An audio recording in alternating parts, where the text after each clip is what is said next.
네, 각이 살아있는 정치평론 시사정각 시작하겠습니다. 오늘은 장해찬 전 국민의힘 최고위원, 김상일 시사평론가 두 분 나오셨습니다. 어서 오세요. 네. 오늘 아침부터 정치권에서 상당한 좀 소동 아닌 소동이 있었습니다. 네. 문영배 이미선 재판관 후임 후보자를 한덕수 대행이 지명했는데 이 부분을 놓고 민주당에서 강하게 반발하고 있는 것 같습니다. 그렇죠. 네. 강하게 반발을 할 수밖에 없을 것 같아요. 왜냐하면 권한대행이라는 그 위치가 그 헌법기관 구성에도 관여할 수 있는 것이냐, 그렇게까지 적극적인 권한 행사가 인정될 수 있는 것이냐라는 부분에 있어서 헌법학회의 다수설은 그것은 안 되는 것이 불문율이다라는 것입니다. 그렇기 때문에 그런 권한 행사가 굉장히 의아하고요. 저 개인적으로는 정치할 결심을 하신 건가? 이런 생각, 그런 의구심이 개인적으로 드는 대목입니다. 예. 그러니까 마은혁 후보자도 오늘 같이 임명하긴 했는데 오늘 후임을 임명한 건 대통령 몫이라서 논란이 되는 건가요? 예. 그러니까 헌법재판소의 역사를 좀 봐야 되는데요. 헌법재판소라는 게 이제 처음에는 위원회로 출발을 하면서 그 3개 기관에 3명씩을 다 임명을 해서 구성을 하도록 처음에는 했었어요.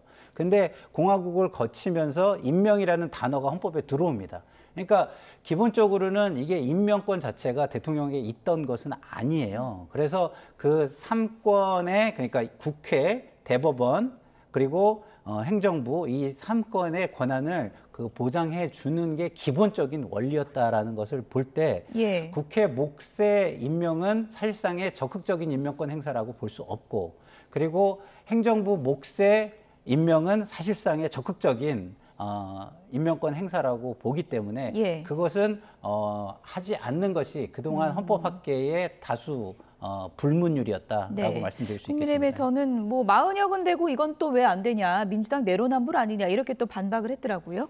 말이 너무 길어요, 민주당의 말이. 그냥 간단하게 대행이 임명하는 게 안 되면 조한창, 정계선, 마은혁도 안 되는 거고요. 그게 되면 이완규도 되는 겁니다. 그리고 한덕수 총리의 논리는 일관성 측면에서 한 번도 흐트러진 적이 없습니다. 처음에 1차 탄핵을 당할 때 3명의 헌법재판관 후보자를 임명 못한다는 논리는 무엇이었냐? 한 총리 측에서는 대통령이 탄핵당하기 전이다. 그럼 대통령이 돌아올 수도 있기 때문에 그 상황에서는 권한대행으로서 이 임명권을 섣불리 행사하지 않겠다는 논리였고, 지금은 윤석열 잠시만요. 민주당 이재명 대표가 오늘 재판에 출석했는데 입장을 밝히는 것 같습니다. 뭐 함상훈 고법 부정판사도 했으니까. 한덕수 대통령 권한 대행이 자기가 대통령이 된 것으로 착각한 것 같습니다. 토끼가 호랑이 굴에 들어간다고 호랑이가 되는 건 아니죠. 헌법재판소 구성은 선출된 대통령, 선출된 국회가 3인씩 임명하고 중립적인 대법원이 3인을 임명해서 구성하는 것입니다. 한덕수 총리에게는 그런 권한이 없죠. 좀 오버하신 것 같습니다. 그러면 뭐 가처분, 뭐 집행정지 이런 신청도 계획 있으실까요?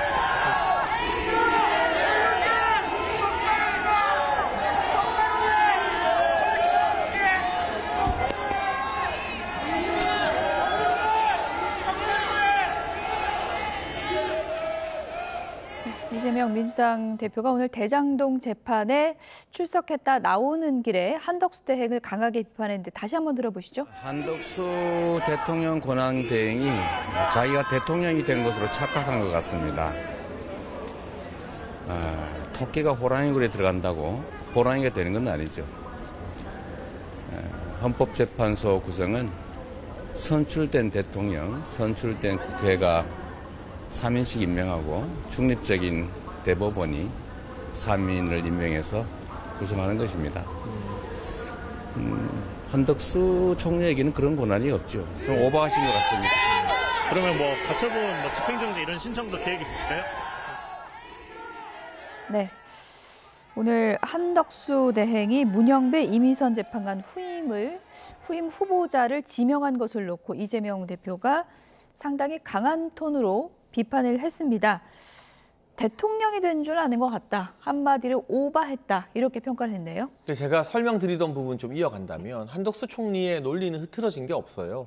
대통령이 있을 때는 단지 직무정지일 뿐이기 때문에 내가 권한을 행사하기가 부적절하다. 그런데 지금은 윤석열 전 대통령의 탄핵 인용이 확정되면서 대통령이 없는 공백 상태이기 때문에 그렇다면 권한대행으로서의 여러 임명권이나 국정을 운영하기 위한 권한 등을 행사할 수 있다라는 기존의 입장에서 뭔가 말이 바뀐 게 없거든요.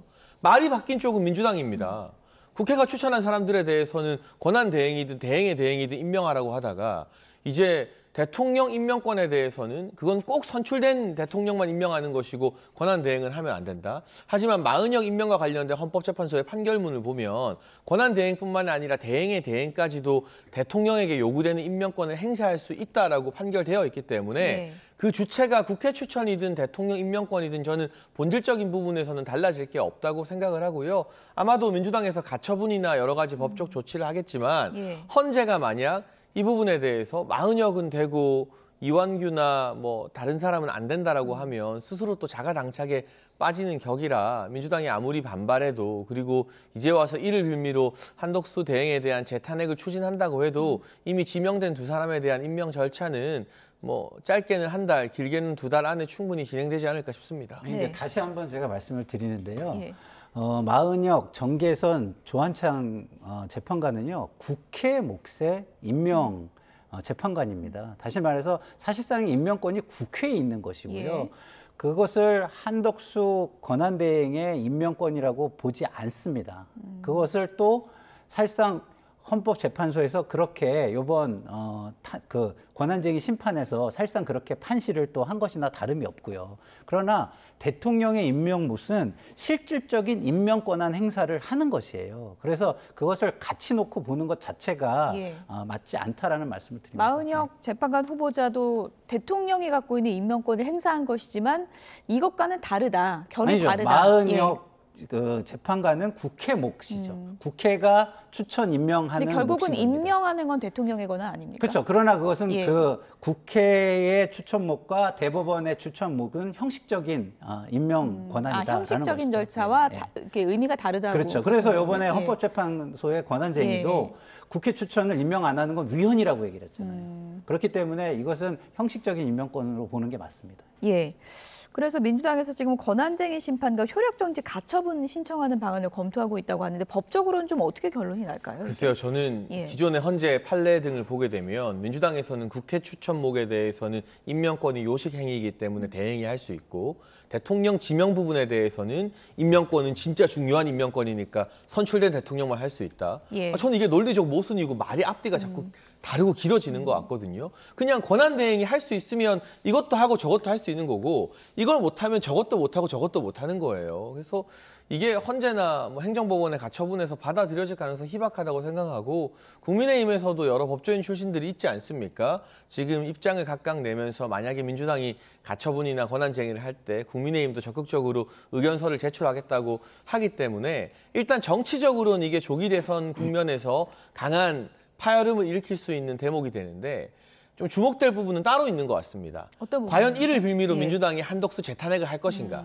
그 부분이 좀 정치적 쟁점이고 예. 권한쟁의나 가처분은 그냥 하면 되는 거예요. 하루 이틀 안에 그냥 서류 준비해서 내면 예. 우리가 그 판결을 또 수용하면 되는 건데 그 결과에 따른 파장은 있겠지만 이게 예. 정치적으로 굉장히 대단한 액션은 아니거든요. 예. 그런데 만약 조기 대선 국면을 관리해야 되는 이 대통령 권한대행을 재탄핵하게 된다면 예. 직무정지가 되니까 그렇죠. 그러면 또 최상목 대대행 체제가 되는데 최상목 탄핵안도 이미 법사위에 올려서 통과시켜놨잖아요. 그럼 이제 그 다음 순서는 또 누가 되는 거냐. 이주호 교육부 장관이 준비해야 되나? 이건 정치적으로 파장이 굉장히 크기 때문에 민주당 지도부 입장에서도 어느 정도 선에서 지금 헌재 임명권을 다룰지가 좀 정치적으로 지켜봐야 될 주요 대목 같습니다. 재탄핵 제가- 카드도 고려할 수 있는 거예요? 재탄핵을 해주기를 바라고 이렇게 하신 거라고 저는 봐요. 아까 제가 말씀을 서두에 드리면서 정치할 결심을 하신 게 예. 아닌가 이런 생각이 든다라고 말씀을 드렸는데 정치적 노림수다라고 보시는 거예요? 노림수가 있다고 예. 저는 보는 게 제 개인적인 생각입니다. 기본적으로 탄핵을 하면은 하야하실 것 같아요. 하야하시고 대선 출마 선언을 하시거나 이럴 가능성이 있는 거 아닌가. 그렇지 않고 이렇게 법조계에 조금만 물어보면 이런 적극적인 특히 헌법 기관 구성에는 권한이 없다고 조언을 받았을 텐데 예. 이런 행위를 왜 했을까라는 생각이 들어서 예. 저는 이게 민주당의 탄핵을 이렇게 뭐 이렇게 하게끔 예. 부추기고 탄핵이 되면 그걸 빌미로 하야 선언을 하고 대선 출마나 정치를 하려고 하는 거 아닌가 이런 의심이 저는 듭니다. 안 그래도 국민의힘에서 지금 한덕수가 대선 나가야 되는 거 아니냐 이런 목소리가 나오고 있는 상황인데 정치에 뜻을 두는 마음도 좀 있다고 보십니까? 어떠세요? 근데 사실은 그게 그렇게 예. 현실성 있는 메시지는 아니었거든요. 그런데 만약 민주당이 재탄핵을 추진하고 국회 본회의 열어서 표결에 임하게 된다면 하기 싫어도 정치할 수 있는 환경이 열리는 건 분명해요. 다만 그때 한덕수 총리 권한대행이 어떤 선택을 할지는 섣불리 점치기는 좀 어려운 것 같고요. 예. 국민의힘에도 여러 계파의 의원들이 있는데 소위 말하는 주류 다수 계파를 차지하는 분들이 아주 적극적으로 뭐 한덕수 총리를 영입해야 된다고 하는 건 아니거든요. 그러니까 소수의 어떤 개별적인 의견이 있는 정도에 머무르고 있기 때문에 지금으로서는 가능성이 낮다. 하지만 이번 헌법재판관 임명권을 빌미로 민주당이 사상 초유의 대통령 권한대행 중복 탄핵, 재탄핵에 돌입하게 된다면 한 총리에게도 정치를 할 수 있는 명분이 생기는 것은 맞고요. 예. 그걸 이제 한 총리가 유도한 것이다라고 보는 시각이 있는 것이고 예. 민주당이 벼랑 끝으로 밀어붙이면 뭐 낙하산이라도 매야 되는 것 아니냐 이런 시각이 존재해서 그 부분에 대해서는 국민들이 한덕수 총리의 진정성이 무엇인지 각자 판단하시는 수밖에 없죠. 제가 이런 의구심을 말씀드린 이유는 한덕수 권한대행이 임명한 사람이 현 법제처장인 이완규 처장인 거이기 때문입니다. 이분이 윤석열 전 대통령하고 굉장히 가까운 사이고 윤석열 사람입니다. 예. 그러면은 이것이 뭔가 이야기가 된 거 아닌가. 그리고 관저 통치가 그동안 예. 이루어졌던 거 아닌가 이런 생각이 드는 것이고요. 또 안가에도 참석하신 분이에요. 그러면은 이게 모종의 연관관계가 있어 보이는 부분이 고리가 느껴지기 때문에 단순한 제가 임명이 아니다. 네, 단순한 임명이 예. 아니다라고 저는 느껴졌고요. 그리고 권한쟁의와 가처분 관련해서 아까 예. 질문을 하셨는데 그걸 짧게 좀 말씀드리면 권한쟁의는 국회가 할 수 있는 권한이 없습니다. 왜 권한의 당사자, 예. 권한을 침해된 당사자가 아니기 때문에 불가능하고요. 예. 가처분 역시도 회피나 제척 같은 거는 할 수 있지만 기관이기 때문에 기본권 침해로서 헌법소원을 할 수가 없습니다. 그래서 민주당이 할 수 있는 방법은 아마도 현재 상황에서 예. 위헌 소송이 제기된 사람을 찾아서 그 사람이 나의 기본권이 이 부적합한 비헌법적인 재판관이 와서 나의 재판을 함으로써 나의 기본권이 침해되면 안 된다고 가처분을 신청하는 방식을 취하지 않을까 이런 생각이 듭니다. 네. 어쨌든 뭐 한덕수 대행을 띄우는 목소리도 있지만 국민의힘의 잠룡들 대선 출마가 잇따르고 있는 상황입니다. 오늘은 김문수 장관이 결국 장관직을 던졌습니다. 네, 뭐 예. 예상했던 예. 바이고요. 사실 그동안 탄핵 국면에서 김문수 전 장관은 말을 많이 아꼈습니다만 보수 지지층 내 지지율이 뚜렷하게 상승세, 강한 기조로 유지되지 않았습니까? 그게 일시적 현상이 아니라 2달 넘게 탄핵 국면 내내 유지됐었기 때문에 결국 정치인의 가장 큰 동력은 지지율일 수밖에 없죠. 그리고 국민의힘의 경선 룰이 어떻게 세팅될지 모르겠지만 지난 대선 경선을 미루어 짐작해보면 컷오프 전에 1차 경선에서는 당심 비율이 더 높아요. 예. 그리고 이제 4명이나 3명으로 후보를 압축하고 나면 당심 5, 여론 5가 되는 5대5 경선 시스템을 채택하고 있어서 예. 이번에도 큰 틀의 변화가 없다고 가정해보면 김문수 전 장관이 상당히 유리한 고지 점하게 되는 것은 맞고요. 만약 여론조사에서도 역선택 방지 조항이 적용되어서 보수 지지층이나 무당층을 대상으로 여론조사를 하게 된다면 민심에서도 그렇게 다른 후보에 비해 밀리지 않는다라는 판단이 기존의 여러 복수의 여론조사 데이터를 통해서 검증이 되었기 때문에 예. 이제는 다크호스라기보다는 사실은 오히려 다른 후보들의 견제를 받는 가장 강력한 선두주자 위치에서 조기 대선 레이스를 시작하게 되는 것 같고요. 당신뿐만 아니라 민심에서도 유리하다 뭐 이렇게 보시는 건가요? 역선택 방지 조항이 적용된다면요. 예. 보수층이나 무당층에서는 네, 민주당 지지층이 아닌 이상해야 김문수 전 장관에 대한 지지도가 이전 여론조사에서도 높게 나왔었기 때문에 다크호스라기보다는 지금은 현재 선두주자의 위치에 서 있다.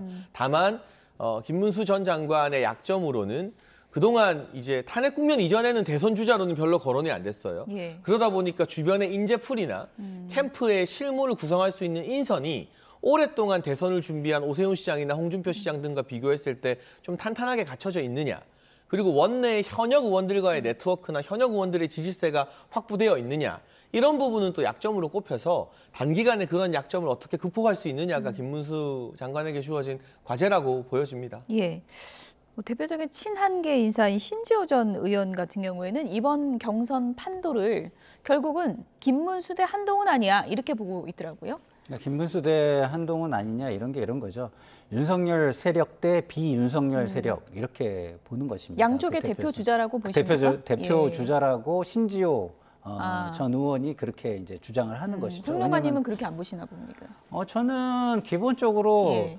유승민 전 대표 같은 분이 예. 더 비윤석열, 반윤석열 쪽 아닌가 예. 이런 생각이 있고 중도 확장이라는 측면에서도 유승민 전 대표가 훨씬 강하다고 생각합니다. 예. 물론 내부 반감 때문에 후보가 될 수 있을지 모르겠는데 좀 전에 우리 장해찬 전 최고께서 하신 말씀은 경선을 기준으로 두고 하신 말씀인 것 같아요. 경선은 그 굉장히 좀 앞서가는 지금 상황이고 이럴 수 있습니다. 예. 그러나 그런 모습을 지도부나 당 내의 유권자들이 용인한다면 전투에 이기고 전쟁에 지는 결과를 가져올 것입니다. 본선과 경선은 전혀 다르죠. 본선 경쟁력을 생각하면서 만약에 전략적 투표를 하실 마음이 있다면 예. 본선 승리를 생각하신다면 절대 저는 김문수 후보를 후보로 선출하면 안 된다. 그러면 그냥 고스란히 예. 아주 예쁜 포장지와 리본을 달아서 대선을 이재명 후보에게 갖다 바치는 꼴이 될 것이다. 예. 이런 말씀을 드리고 그것에 강한 뒷받침이 되는 근거로 저는 예. 4.2 재보선의 형태와 결과를 말씀을 드리고 싶습니다. 네.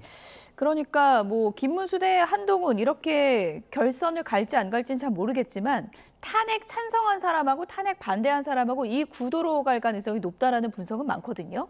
근데 그거는 이제 한동훈 캠프 측의 바람인 예, 것 같고요. 바람입니까? 신지호 전 의원이 예. 한동훈 캠프에 있으니까 지금 사실 오세훈 시장도 있고 홍준표 시장도 있고 여러 여론조사를 보게 되면 국민의힘의 장점은 민주당처럼 뚜렷하게 일극 체제를 유지하는 후보는 없지만 오히려 다들 엎치락뒤치락하는 지지율로 경선에서 흥행을 일으킬 수 있다는 점이거든요. 예. 그리고 사실 김상희 평론가께서 본선의 중요성 말씀해 주신 거 제가 동의합니다만 예. 본선도 경선을 통과해야 도전할 수 있는 겁니다. 그래서 경선 과정에서는 아무래도 상대적으로 지지층 친화적인 메시지를 내게 돼 있고 본선 후보가 되면 또 그때부터는 열심히 중도 확장이나 외연 확장을 위한 노력을 하게 되어 있는데 지금 국민의힘 경선에 주도적으로 참여할 당원들이나 보수 지지층 정서를 생각해 보면 탄핵 찬성파가 차지할 파이가 그렇게 크지는 않아 보여요. 경선 룰이나 이런 것들을 예. 미루어 보건대 결국 탄핵 찬성이냐 반대냐라는 프레임으로 후보들이 갈리기보다는 예.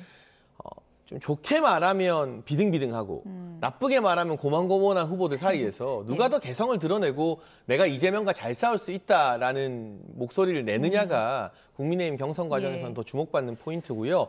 만약 탄핵을 찬성했던 일부 후보들이 나는 탄핵 찬성했다라는 목소리를 세게 내면 낼수록 경선 과정에서는 이기기 더 힘들어질 거거든요. 그러니까 그분들도 적어도 경선이 진행되는 동안은 예. 나 탄핵 찬성했다 그러니까 나 차별되니까 나를 찍어달라라는 걸 대놓고 슬로건으로 삼기는 매우 어려운 게 지금 현재 국민의힘 당원과 보수 지지층의 정서라서 예. 그게 후보들을 가르는 뭐 유일하거나 아주 중요한 기준이 될 것 같지는 않아 보입니다. 예. 오늘은 안철수 의원이 광화문 이순신 장군 동상 앞에서 내가 출마하겠다 선언을 했습니다. 들어보시죠.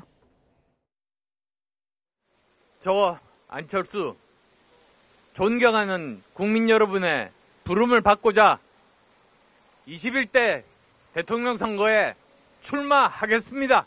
상처받으신 당원과 국민께 호소합니다. 윤석열 정권의 계엄과 탄핵의 강을 건너는 것은 오직 한 가지 반성과 혁신을 기본으로 국민 통합에 적극 나서는 것뿐입니다. 네, 안철수 의원 이번 대선 출마가 벌써 4번째 도전입니다.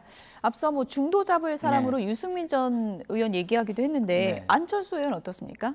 안철수 의원은 중도 시험을 하다가 포기를 했잖아요. 아. 그러니까 정당도 만들어서 해보고 해서 좀 약간 그 중도층 국민들에게 좀 식상할 수 있다라는 차원에서 예. 우리 그 국민들이 새로운 희망 같은 걸 좀 찾는 성향이 좀 있거든요. 예. 그런 측면에서 볼 때 뭐 중도의 소구력이 그 뭐 김문수 후보나 홍준표 후보에 비해서는 뭐 절대적으로 있는 게 사실이지만 또 뭐 오세훈 후보라든가 유승민 후보에 비해서는 또 그렇게 강한 매력을 가지고 있다 보기가 어려운 것 아닌가 이런 생각이 들어서 드리는 말씀이고요. 예. 유승민 후보 같은 경우는 기본적으로 누구를 싫어하고 미워하고 적대하고 악마화하기보다는 기본적인 어떤 철학과 신념 예. 그리고 방향성을 가지고 줄곧 이야기를 해왔다고 생각을 해요. 그런데 그런 것을 어떤 한 사람에 대한 그 충성심,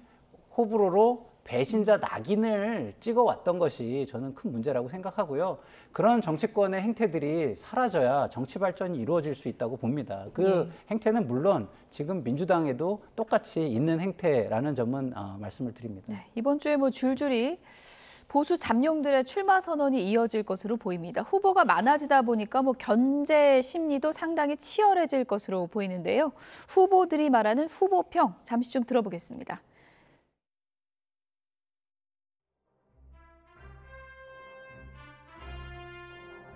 김문수 장관 좋은 분이죠. 그리고 광직한 분인데 문제는 확장성이 없다는 겁니다. 이재명 대표와 1대1로 싸우면 질 확률이 거의 100%다. 한동훈 대표가 좋은 분이기 때문에 그분이 지금 국회의원 재보궐선거라든지 또는 지방자치단체 장이라든지 이런 경험을 한번 하시고 정치적인 경험을 하신 다음에 정치에 나오시면 우리 당에 큰 자산이 될 수 있다. 이렇게 보고 있습니다. 알겠습니다. 그다음에 한동훈 대표 벼락 출세했잖아요.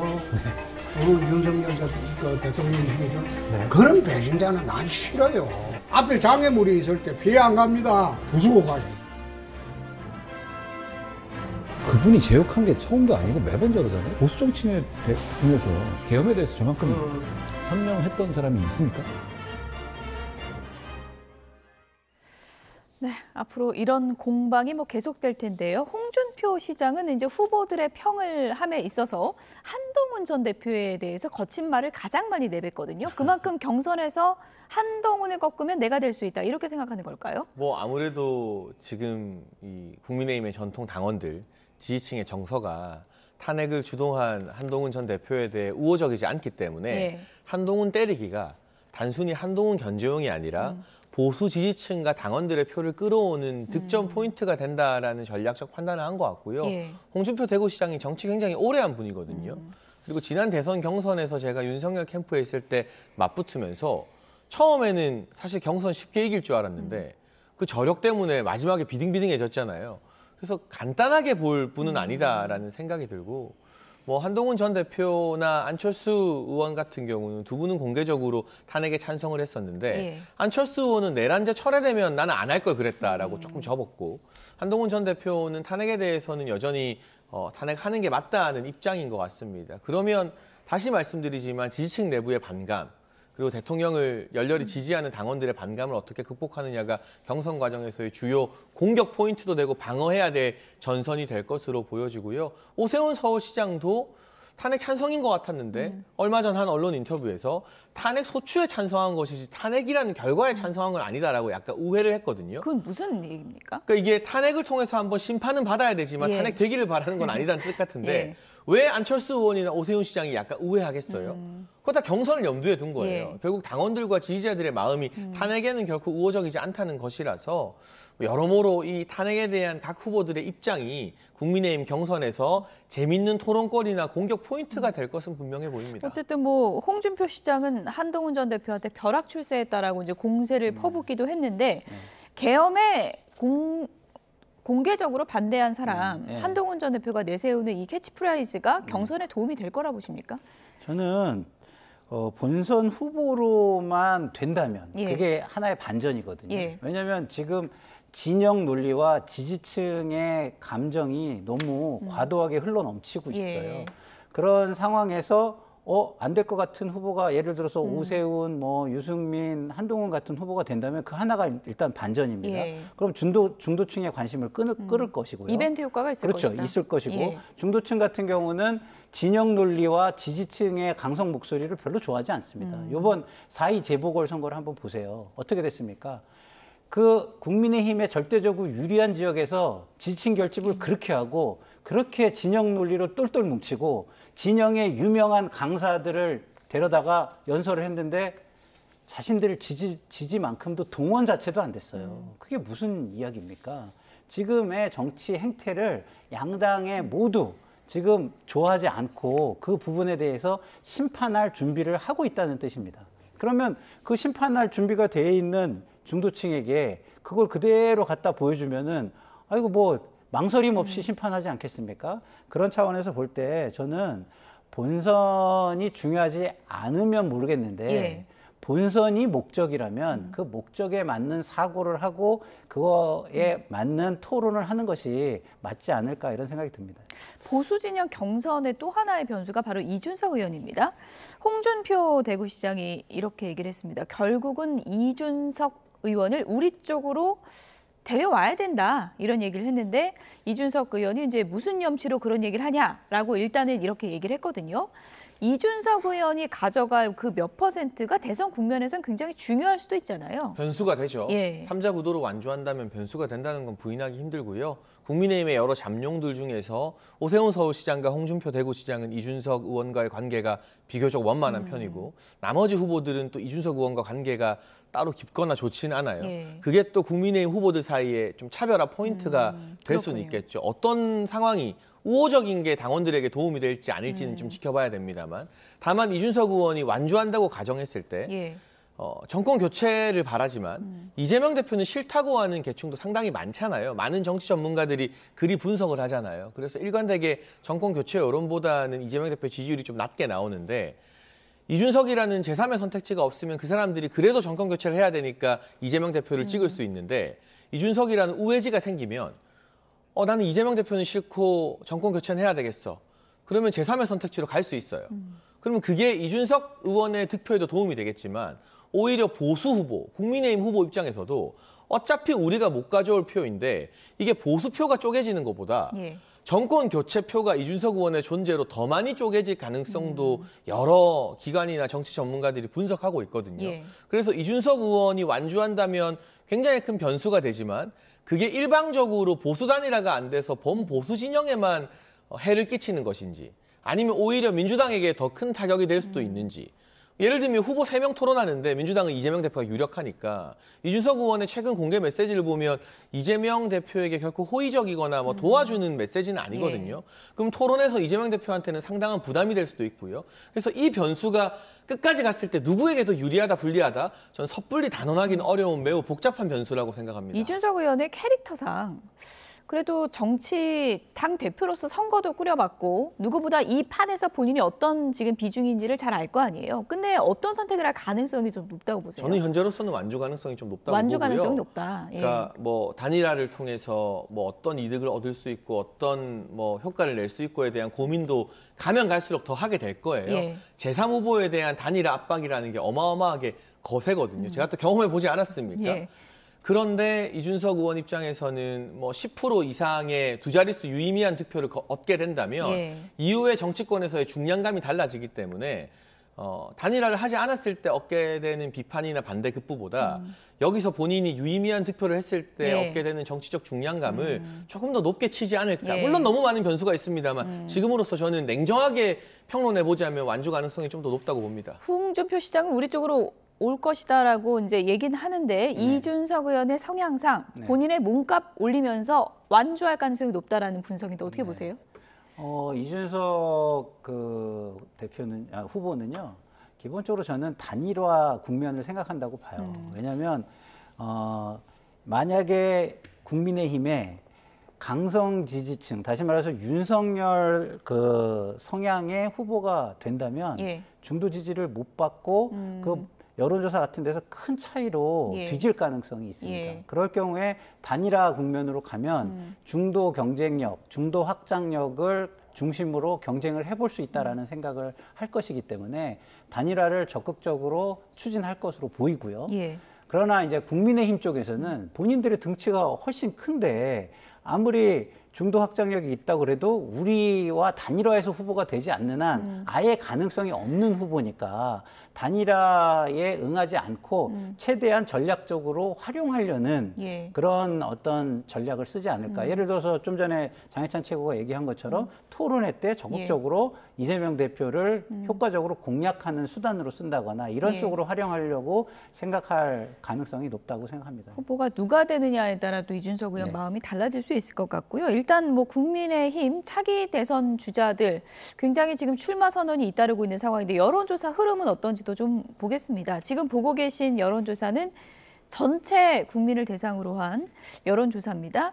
유승민 전 의원이 이제 가장 높은 지지율이 나오고 있습니다. 19%. 그 다음이 이제 김문수 장관, 홍준표 시장, 한동훈 전 대표, 오세훈 시장 순으로 나타나고 있네요.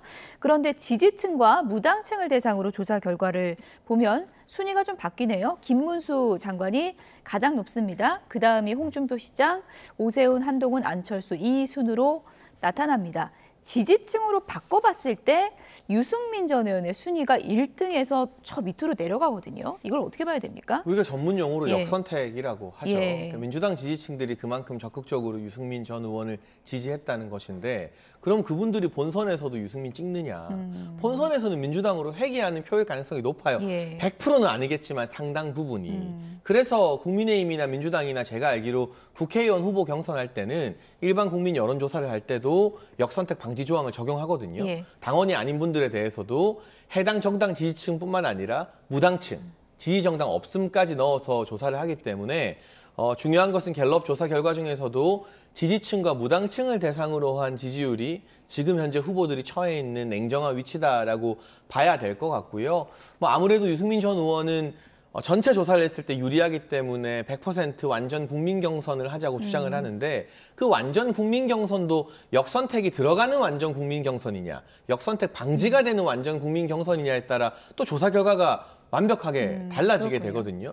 이런 경선 룰 가지고 아마 한 1, 2주 정도는 각 정당에서 이런저런 입씨름이 있을 것 같고요. 민주당도 조국 혁신당의 존재가 있고 또 김부겸 전 총리나 김동연 지사 등 다른 후보들이 있기 때문에 그분들은 완전 국민 경선을 주장하겠죠. 각 당의 선거 룰이 정해지기 전까지는 룰을 둘러싼 혼선도 상당 부분 좀 지속될 전망입니다. 네. 그런데요, 제가 지금 동의가 안 되는 부분은 이런 거예요. 예. 역선택이라는 말이 나오려면 그 사람 자체가 전략적 선택을 할 정도의 수준이라는 거거든요. 그럼 전략적 선택을 하는 사람은 내 승리를 위해서 김문수를 뽑지 왜 유승민을 뽑을까? 한 번 더 꼬아서 생각하면 그렇다는 저는 거죠? 그런 예. 생각이 들기 때문에 역선택이라는 말 자체가 전략성을 띈다면은 그 역선택은 김문수로 가지 유승민으로 가지 않는다 이런 예. 말씀을 드리고 싶습니다. 그 반박하실 아니 그 역선택이라는 예. 게 예. 그냥 민주당 후보를 제외하고 그중에 누가 가장 민주당 당원들의 성향에 맞느냐. 그러니까 그런 우리 김상희 평론가님처럼 전문적으로 역선택을 한다는 게 아니라 예. 그 정도의 간단한 판단을 했을 때 지지층에게서는 지지율이 낮은데 전체 국민에서 지지율이 높다는 건 그만큼 국민의힘 내에 있지만 민주당과 성향이 일치한다는 뜻인데 예. 그게 실제로 민주당 지지층의 표를 가져올 정도가 되느냐. 예. 거기에 민주당 주자를 끼워 넣으면 그 지지율 다 빠지는 거 아니냐. 저는 그 고민을 하기 위해서 역선택 방지 조항이 만들어진다고 봅니다. 어쨌든 지금 국민의힘 그 대권 출마하는 잠룡들의 지지율이 다 합쳐도 이재명 대표가 이제 후보로 확정된다면 안 되는 거 아니냐 지금 이런 뭐 얘기들이 나오고 있는데 지금 뭐 1대1 구도 확정되면 좀 추이가 달라질 수 있다고 보세요? 그럼요. 아무래도 예. 1대1 구도가 확정되면 각기 다른 후보를 지지했던 분들도 한 사람에게 마음을 모아지고 또 무당층이나 중도층 지지 후보 없음을 선택한 분들도 지금 가상 대결에서의 1대1이 아니라 진짜 현실에서의 1대1이 되면 보다 더 심각한 고민을 하게 되거든요. 그래서 우리나라 이 보수 진보의 구도를 보면 어쨌든 최종적으로는 5% 이내의 박빙 선거가 될 것으로 많이들 전망하고 있기 때문에 이 경선 과정에서 얼마나 파열음 없이 흥행을 일으키느냐가 관건이지 지금 1대1 구도에서 가상 대결에서 이재명 대표에게 밀린다고 해서 조기 대선 선거 자체를 국민의힘이 마냥 부정적으로 생각할 그럴 단계는 아니라고 봅니다. 지금은 그렇지만 결국은 박빙으로 간다. 대선은 이런 견해에 대해서는 어떻게 보세요? 그게 경우의 수에 따라 저는 예. 다르다고 봅니다. 무난한 경선, 지금 말씀하신 대로 흥행이 없는 무난한 경선, 예. 누굽니까? 주류가 이기는 거죠. 김문수, 홍준표가 이기는 경우 저 지지율은 바뀌지 않을 것입니다. 이미 다 반영된 거라고 저는 예. 봐요. 근데 의외의 변수, 경선에서 통과할 것 같지 않은 후보가 통과했을 때는 그게 바뀌겠죠. 다시 말해서 유승민, 오세훈, 한동훈 같은 후보가 됐을 때는 중도에서도 이거 봐라, 이거 국민의힘이 뭔가 다른 모습으로 가는 건데 이거 한번 기대해봐도 될까? 라는 어떤 기대 심리가 발동할 수 있다고 봅니다. 그래서 저는 저게 그 두 가지 경우로 나누어서 생각하는 게 합리적이지 않을까 생각합니다. 네, 이번 조기 대선 국면에서 윤석열 전 대통령에 대한 국민의힘의 일종의 거리두기, 입장 정리 이런 부분이 어떻게 될지도 상당히 관심을 모으고 있는데요. 윤 전 대통령 부부가 아직 한남동 관저에 머무르고 있죠. 오늘 아침 박찬대 원내대표가 이렇게 얘기를 했습니다. 들어보시죠. 윤석열, 김건희 부부가 파면 5일째인 오늘도 대통령 관저를 무단 점검한 채 국민 세금을 축내고 있습니다. 내란 속의 윤석열은 승복도, 사죄도 없이 구구선동 메시지를 2번이나 내면서 아직도 자신이 대통령인 양 궤변을 늘어놓고 있습니다. 네, 이른바 방패라는 민주당의 공세가 계속되고 있는 그런 상황인데 아직 퇴거 날짜는 정확히 확정되진 않은 것 같고 이번 주 후반쯤이 될 것으로 보이는데 서초동으로 가는 건가요? 어떤 얘기가 들리나요? 지금? 언론 보도를 보면 우선은 서초동 사저로 이주하게 될 것 같아요. 왜냐하면 박근혜 전 대통령이나 이명박 전 대통령처럼 별도의 단독주택 형태의 사저가 마련되어 있지 않기 때문에 상대적으로 짐을 옮기고 이사하고 경호 동선을 체크하는 데도 시간이 좀 걸리는 것 같습니다. 예. 서초동 사저는 아시다시피 공동주거 형태 아파트 같은 곳이기 때문에 그래서 이번 주 후반 즈음에는 이주를 하게 될 것으로 보여지고요. 다만 일각에서는 윤석열 전 대통령 부부가 키우는 반려동물들이 상당히 많기 때문에 10마리가 넘는다고 그러죠? 그렇죠. 예. 그리고 이제 대통령 재임 중에 입양한 시각장애인 안내견도 있고 해서요. 그런 재반 상황 등을 고려하면 서초동 사저에서 머물면서 빠른 시일 안에 단독주택 형태의 사저를 좀 알아보고 그곳으로 또 옮기게 되지 않을까 하는 전망도 나오고 있는데요. 박찬대 원내대표가 저렇게 말하는 건 야당으로서 할 수 있는 비판입니다만 좀 야박하다. 그러니까 이게 일부러 안 나가고 어떤 정치적 의도가 있는 게 아니라 그 서초동 공간이 아파트니까 이 전직 대통령 예우가 많이 박탈됐어도 경호는 유지가 되잖아요. 그럼 그 경호 동선이나 이런 걸 짜고 주민들에게 불편 안 끼치기 위해서 시뮬레이션도 하고 하려면 시간이 조금은 걸리는데 이번 주를 더 넘기면 모르겠습니다만 이번 주 후반 정도까지로 예정된 날짜들이 또 언론 보도 나오더라고요. 이번 주 금요일이라는 말도 있고 그런 걸 보면 지금 이 국면에서 하루빨리 나가고 말고를 가지고 야당이 막 공격할 건 아닌 것 같다. 다른 거 할 거 많잖아요. 민생이라던가 관세라던가 좀 관심사를 이제는 대한민국 경제와 관련된 부분으로 여야가 메시지를 좀 내면 어떨까 하는 생각이 드네요. 방패라는 공세는 좀 야박하지 않냐 이런 개인 의견을 전해주셨는데 대표적인 친윤 윤상현 의원이 윤석열 전 대통령과의 관계와 관련해서 절연보다 무서운 건 분열이다. 이런 얘기를 또 하기도 했더라고요. 이제 친윤 쪽에서 서서히 거리두기로 가는 거 아니냐 이런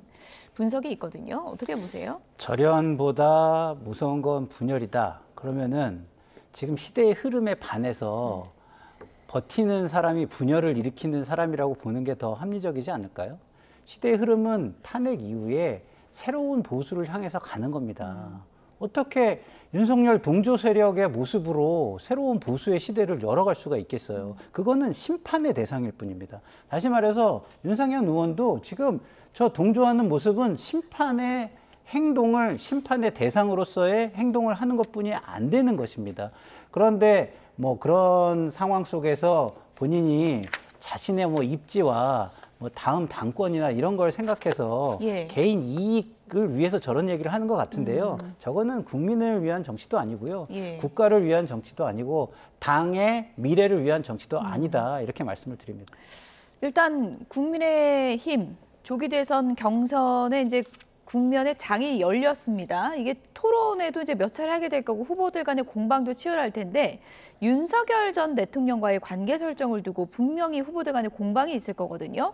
예를 들어 뭐 김문수 장관이라든지 홍준표 시장, 윤석열 전 대통령과의 관계에 대해서 어떤 입장을 유지할 거라고 보세요? 뭐 윤석열 의원이 밝힌 것처럼 윤석열 대통령의 자산도 부채도 우리가 짊어지고 가야 된다라는 입장을 유지할 것으로 보여지고 앞서 언급해 주신 한동훈 전 대표나 유승민 전 의원은 과감한 절연 등을 주장할 가능성이 높겠죠.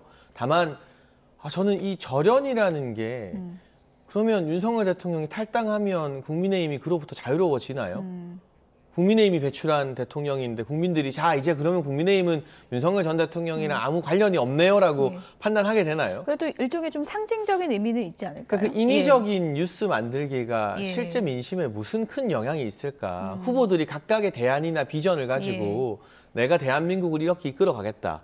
지금 굉장한 경제 위기와 글로벌 관세 전쟁에서 난 이런 대안을 가지고 있다라고 말하다 보면 자연스럽게 메시지나 아젠다의 초점이 옮겨지게 되고 그 과정에서 더 중요한 문제들에 대한 후보들의 실력이 드러나게 되는 게 이 바람직한 경선의 흐름이지 몇 가지 기준을 두고 yes or no, OS로 누구는 O, 누구는 X 그러니까 이렇게 판단하세요라고 하는 거는 경선 관리 측면에서도 별로 도움이 안 될 것 같고 국민들이 그렇게 쉽게 받아들이지 않을 거예요. 후보들이 예를 들어서 뭐 사절을 찾아가거나 이런 그림은 연출되지 않을 거라고 보십니까? 그런 걸 원하는 후보들도 있을 수 있죠.